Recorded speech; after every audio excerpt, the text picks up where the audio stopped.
2019 সনের মাধ্যমিক ও উচ্চ মাধ্যমিক পরীক্ষা শুরু হয়েছিল গত মার্চ মাসের পয়লা সপ্তাহে, শেষ হয়েছিল এপ্রিল মাসের পয়লা সপ্তাহে। রাজ্যের বিভিন্ন মহকুমায় ছাত্রছাত্রীদের সুবিধার্থে পরীক্ষা কেন্দ্র খোলা হয়েছিল। পরীক্ষা গ্রহণ শান্তি শৃঙ্খলার মধ্যেই হয়েছিল।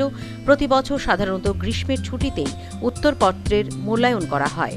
এবারও মাধ্যমিকের উত্তরপত্রের মূল্যায়ন শিশুবিহার, নেতাজি সুভাষ বিদ্যানিকেতন, বাণী বিদ্যাপীঠ, বোচং এবং আচার্য প্রফুল্ল চন্দ্র স্মৃতি বিদ্যালয়ে হবে। বুধবার 5টি বিদ্যালয়ে প্রধান পরীক্ষক, সমীক্ষক, পরীক্ষকদের মূল্যায়ন নিয়ে আলোচনা করা হয়। তারপর উত্তরপত্রের মূল্যায়ন করেন পরীক্ষকরা।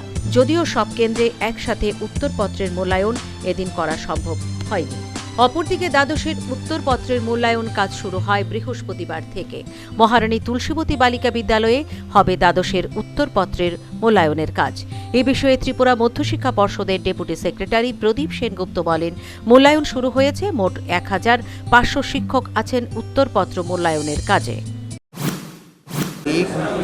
স্কুলের মাধ্যমিকের খাতা দেখা মূল্যায়নের কাজ শুরু হয়েছে। আজকে এক্সামিনাররা ইনস্ট্রাকশন নিয়ে কথা বলবেন, আলোচনা করবেন, কনফিউশনটা দূর করবেন। পরে আগামীকাল থেকে প্রেজেন্ট খাতা দেখা শুরু হবে। 1500 টিচার আছেন, খাতা দেখছেন ওরা। আগামীকাল থেকে দেখবেন, মনে হচ্ছে গ্র্যাজুয়েশনের কাজটা শেষ হয়ে যাবে। স্যার, মোট কয়টা স্কুলে খাতা দেখা হবে? উচ্চ মাধ্যমিক একটা স্কুল। 1972 সালে ত্রিপুরা মধ্যশিক্ষা পর্ষদ পথ চলা শুরু করেছিল। সেই থেকে গ্রীষ্মের ছুটিতেই শিক্ষকরা উত্তরপত্র মূল্যায়নের কাজ করে থাকেন।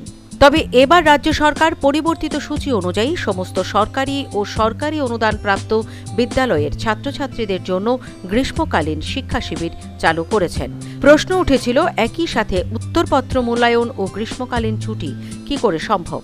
যদিও রাজ্য সরকার পর্ষদ নিয়ন্ত্রিত উত্তরপত্রের মূল্যায়নের কাজে নিযুক্ত সব কর্মচারীদের গ্রীষ্মকালীন শিবির থেকে ছাড় দিয়েছে।